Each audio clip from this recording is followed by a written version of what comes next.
오늘도 우리 하나님이 저와 여러분에게 복을 주시고 은혜 주시는 복된 주일, 은혜의 한 주간 되시길 먼저 주님의 이름으로 간절히 축원드립니다.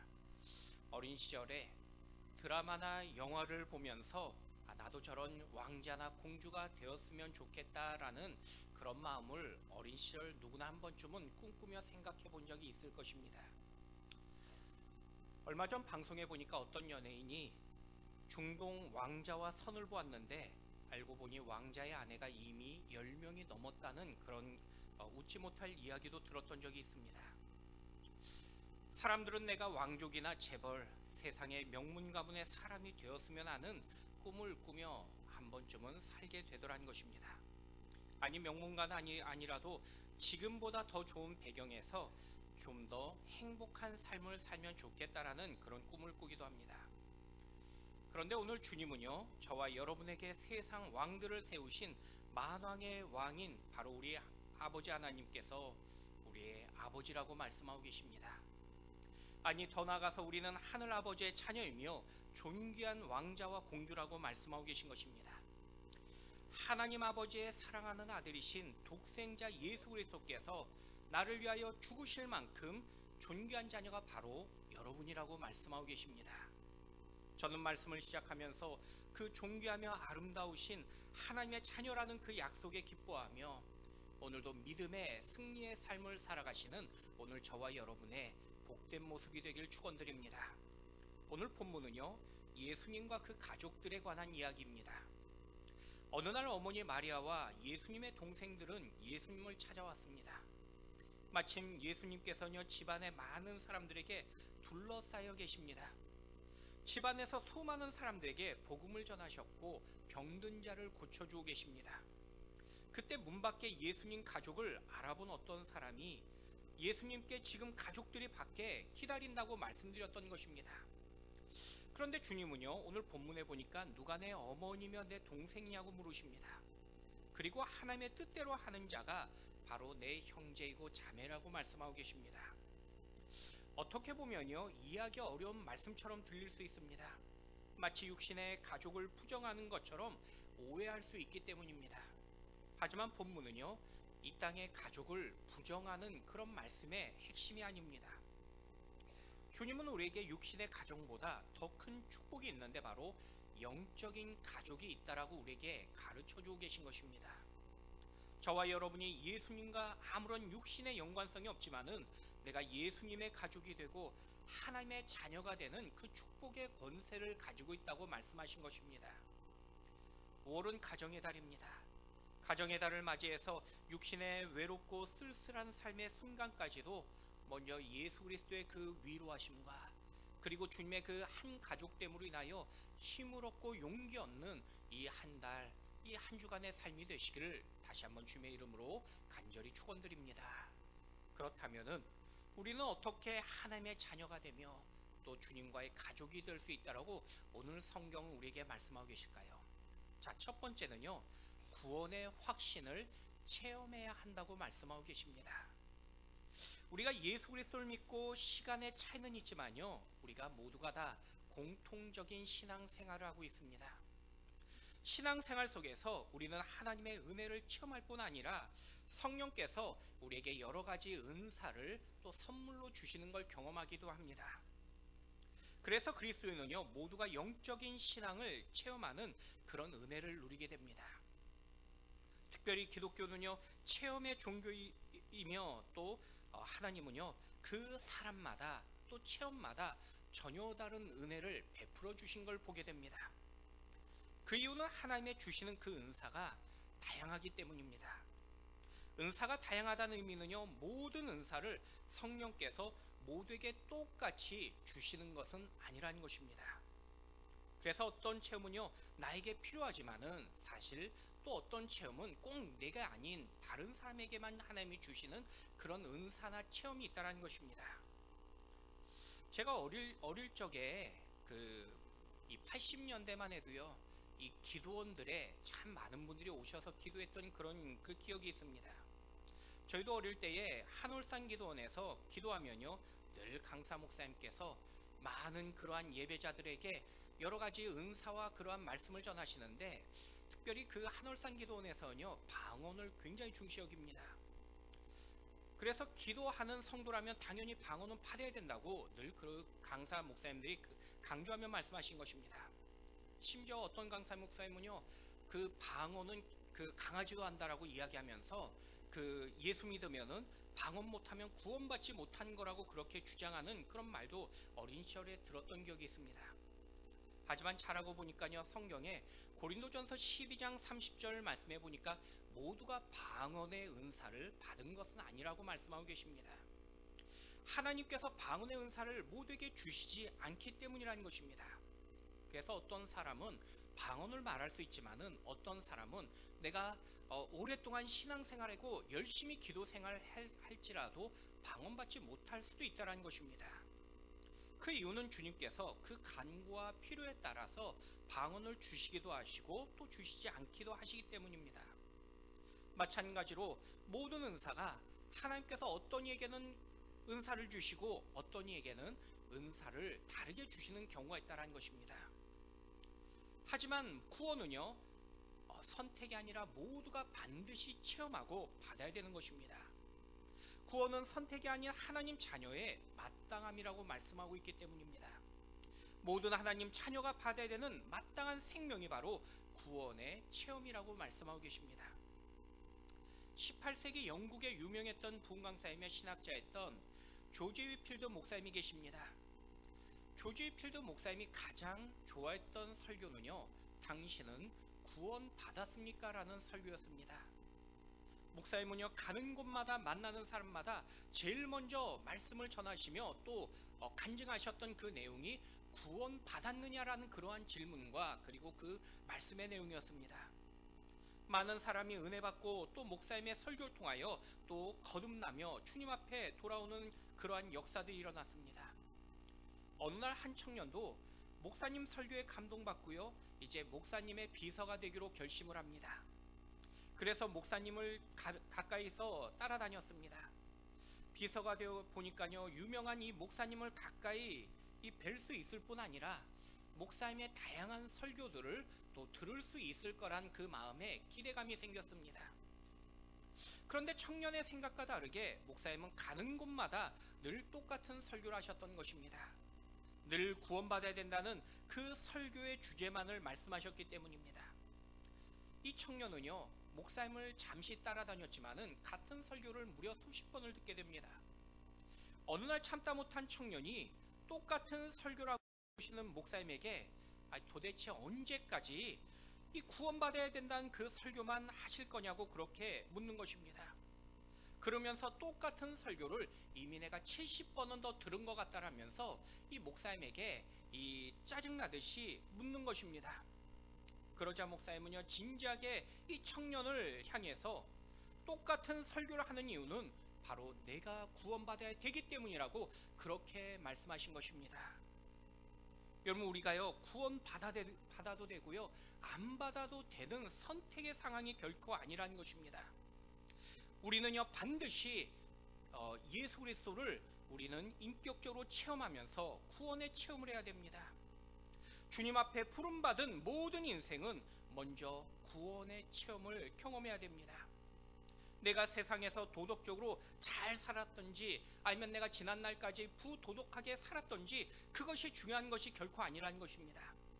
아니 내가 세상의 명예와 배경, 지위와 성별에 상관없이 지금 예수 그리스도 앞에서 반드시 주님과 인격적인 그러한 만남을 내가 이루는 그 구원을 체험해야 한다는 것입니다. 구원만이 하나님의 자녀가 되는 유일한 길이기 때문입니다. 그래서 오늘도요 주님은 수고하고 무거운 짐진 자들아 다 내게로 오라고 부르고 계십니다. 여러분 구원의 체험은요 주님의 그 부르심에 내가 믿음으로 반응하는 것입니다. 예수님께서 나의 구주 되심을 내가 믿음으로 고백하고 예수 그리스도를 바로 내가 인격적으로 의지하는 것이 바로 구원의 그 체험의 시작이라는 것입니다. 그래서 요한복음 1장 12절에 우리에게 이렇게 말씀하십니다. 같이 한번 읽어보도록 하겠습니다. 영접하는 자 곧 그 이름을 믿는 자들에게는 하나님의 자녀가 되는 권세를 주었으니. 여러분 예수 그리스도를 영접하고 다시 말씀드리면 내가 예수님을 믿는 그 순간부터 나는 구원의 체험을 하며 하나님의 자녀가 됨을 약속하고 있는 것입니다. 특별히 거듭난다는 이 말씀은요, 예수님을 믿는 그 순간에 이제 내가 하나님의 자녀로서 다시 태어났다는 것을 우리에게 가르쳐주며 말씀하신 것입니다. 그런데 우리는 구원의 체험을 말할 때 내가 어떤 감정적인 체험을 했느냐로 우리는 오해할 때가 있습니다. 마치 구원의 체험을 어떤 분에게는 불과 같은 그러한 성령의 역사로 경험하게 될 때도 있습니다. 하지만 어떤 분에게는요, 조용한 마음의 평안을 체험하기도 합니다. 사람마다 감정적인 차이와 경험에는 은사처럼 다를 수 있습니다. 하지만 내가 예수 그리스도를 믿고 의지하는 그 순간 중요한 사실은 나의 존재가 이제는 거듭남으로 하나님의 자녀가 되었음을 말씀하고 계십니다. 여러분, 이것이 바로 구원의 체험이라고 성경은 우리에게 말씀하고 계신 것입니다. 여러분, 우리가 예수 그리스도의 가족이 되려면요, 반드시 경험해야 될 첫 번째 바로 그 사실은 예수 그리스도를 믿고 구원을 체험하는 것입니다. 마치 육신의 가족이 되기 위해서는 반드시 내가 예수님의 태중에서, 어머니의 태중에서 태어나야 내 부모의 자녀가 되는 것과 마찬가지인 것입니다. 동일하게 영적으로 내가 구원으로 다시 태어나야 하는데 그 방법은요, 내가 예수님을 믿고 그리고 나의 구주로 의지하고 믿는 것입니다. 그러면 하나님은 우리를 자녀로 삼으신다고 약속하며 말씀하고 계신 것입니다. 그것이 바로 구원받음입니다. 여러분, 나를 낳아준 부모는요, 죽을 때까지 부모이고요, 나는 죽을 때까지 자녀인 것입니다. 마찬가지로 내가 하나님의 자녀가 한 번 되면요, 세상의 어떤 조건이나 환경의 변화가 일어날지라도 우리의 그 구원은요, 결코 상실되거나 사라지지 않는다는 것입니다. 아무리 내가 감정적으로 힘들고 내 삶이 어려워서 그 삶 속에 내 마음에 의심이 갈지라도 그 구원의 은혜는요, 결코 변치 않는 것입니다. 마치 내가 부모 속을 아무리 썩여도요, 부모의 그 자녀라는 사실을 바꿀 수 없는 것과 똑같은 것입니다. 마찬가지로 내가 예수 그리스도를 영접하면은 그 순간부터 하나님의 자녀됨을 우리에게 약속하십니다. 여러분, 혹시 아직 내가 구원의 확신을 갖지 못했다면은 먼저 내가 예수님을 인격적으로 믿으시고 나의 주인 되신 그 예수님을 또 의지하는 여러분이 될 수 있길 축원드립니다. 더불어 구원의 확신을 가지고 계신 대부분의 이 자리에 계신 우리 성도님들은요, 그 믿음으로 이 한 주간에 흔들림 없는 그러한 믿음의 승리의 삶을 소망 가운데 살아가시기를 다시 한번 주님의 이름으로 간절히 축원드립니다. 두 번째는요, 또한 영적인 이제 믿음을 가져야 됨을 말씀하고 계십니다. 이런 먼저 내가 하나님의 자녀로서 구원의 확신을 통해서 누리는 축복이 바로 우리 주님의 자녀, 가족이 되었다는 것입니다. 더 나아가서 주님의 자녀에게 이제 믿음의 확신을 우리 주님은요, 우리에게 말씀하고 계십니다. 다시 말씀드려서 내가 주님을 향한 그 믿음을 가지고 있으면요, 이제 주님에 대한 영적인 이해를 할 수 있게 되더라는 것입니다. 그 순간부터 우리는 하나님에 관한 것을 우리는 조금씩 더 이해할 수 있는 그러한 성숙함과 마음을 가질 수 있게 됩니다. 내가 교회 일이나 또 말씀을 보면서 이해할 수 있는 그 이유는요, 내가 교회를 오래 다녔기 때문도 아니고요, 내가 지적으로 뛰어났기 때문이 아니라 바로 믿음이라는 그것을 우리가 가지고 하나님이 주신 깨달음을 하나님이 주셨기 때문에 우리가 이해하고 깨달을 수 있다는 것입니다.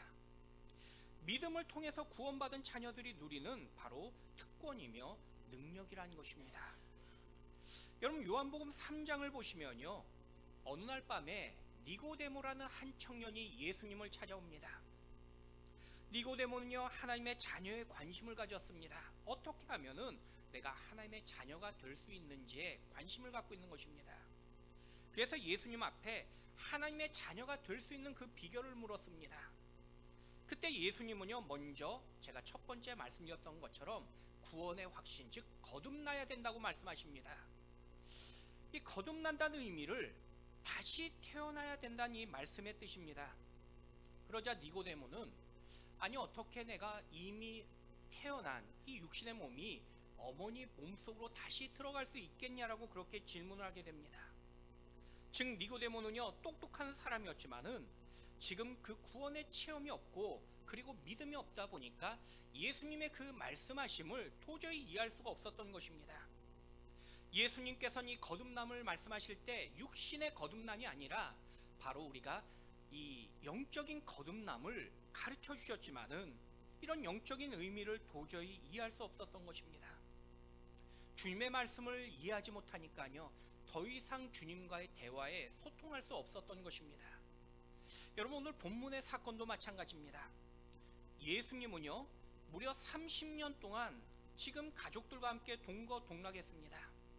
예수님의 가족들은 예수님과 함께 있었지만은 그러나 중요한 사실은요 지금 예수님을 조금 더 이해하지 못하고 있습니다. 본문의 마가는요 본문의 배경을 앞서 조금 더 상세하게 기록하고 있습니다. 20절 말씀해 보니까 예수님은요 어느 한 가정에 들어가 계십니다.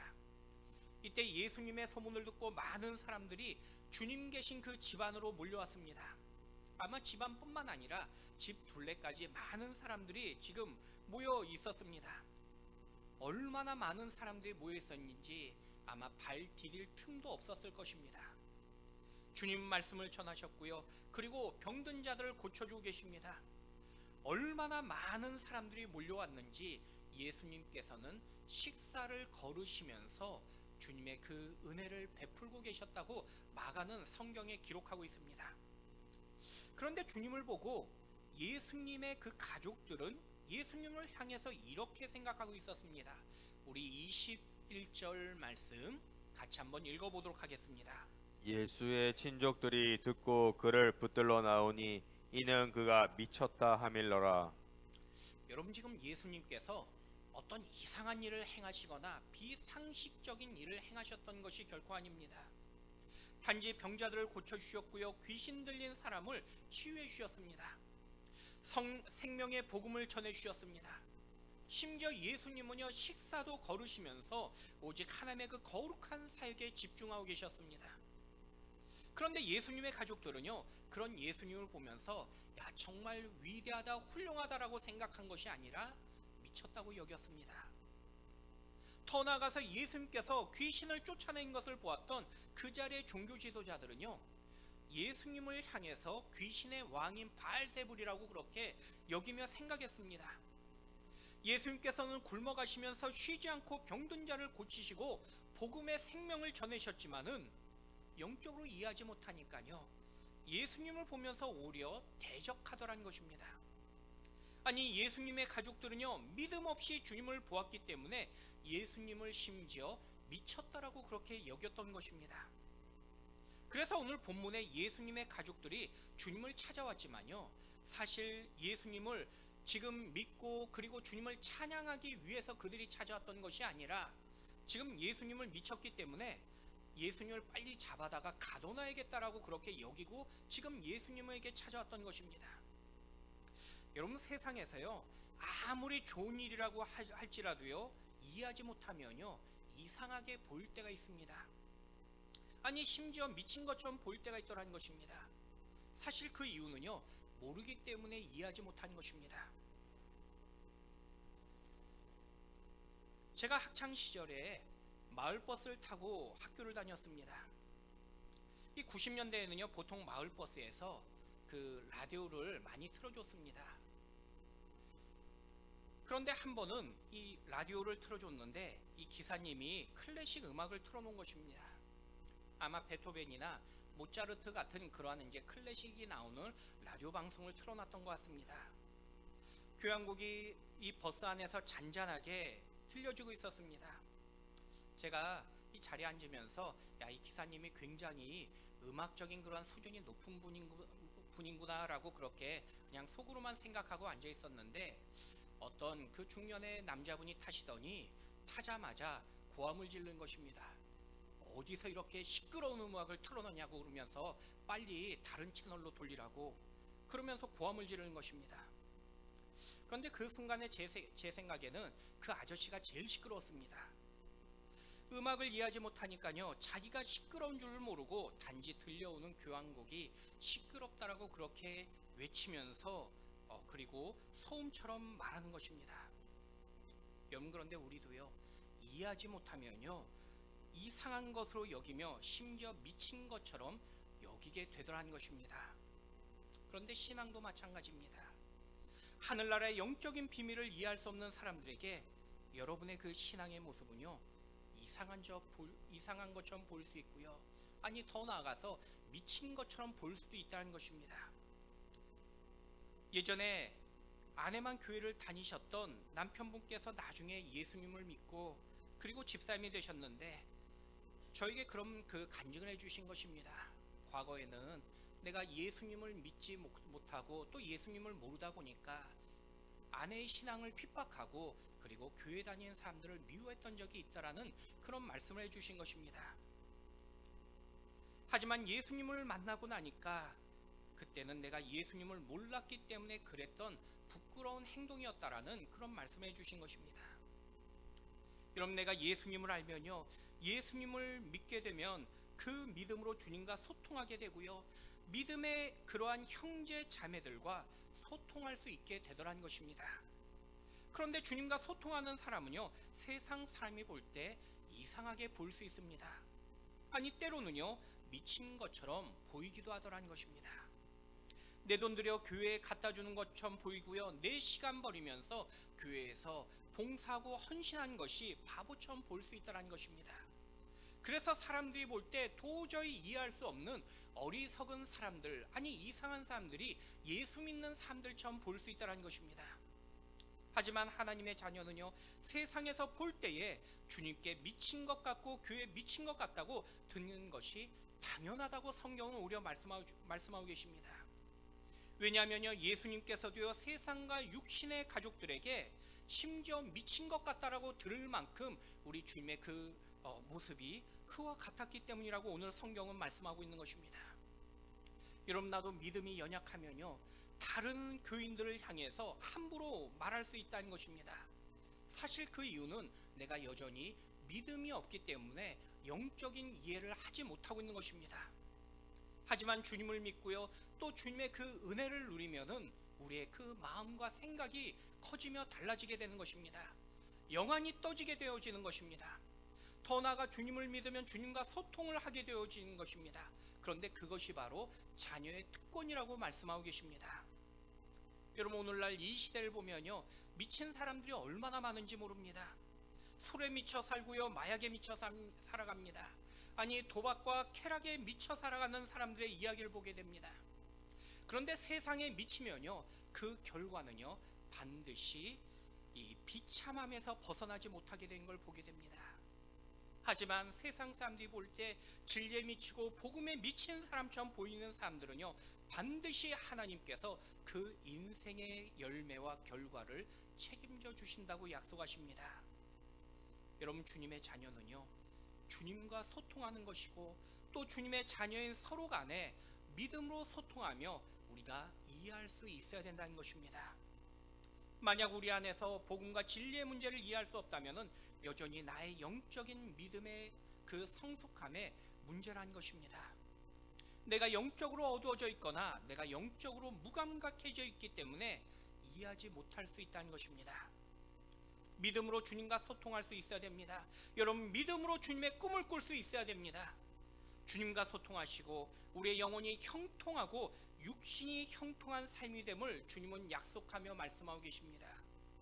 여러분의 믿음이 주님과 소통할 수 있는 믿음의 그러한 성장함이 있기를 축원드리며 여러분의 믿음이 더 깊어지고 커져가는 여러분의 귀한 믿음들 되시기를 주님의 이름으로 간절히 축원드립니다.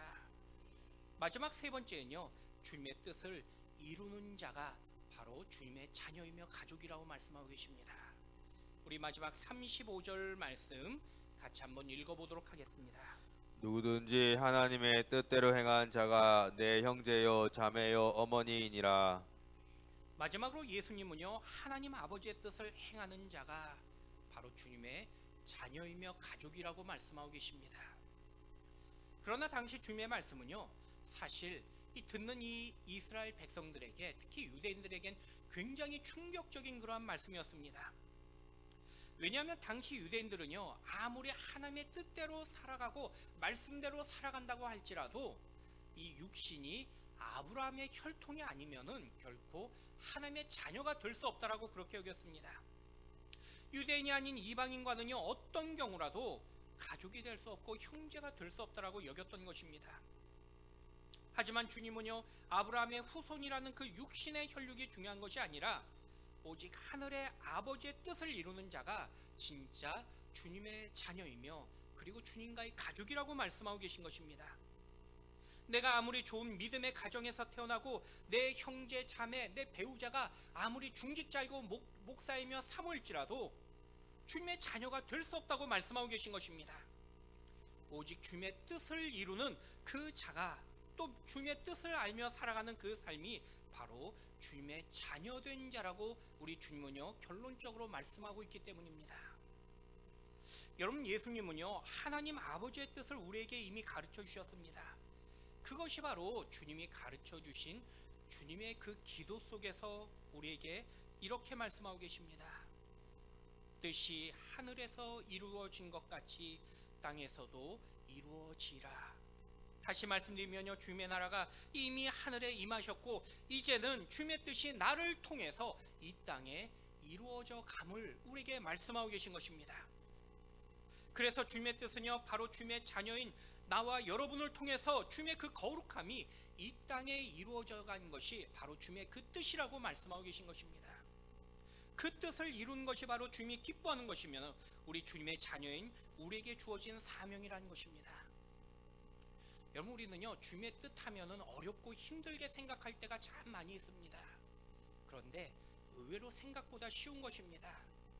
이미 여러분은 예배 속에서 말씀을 들었고요, 그 말씀을 마음에 깊이 새겼습니다.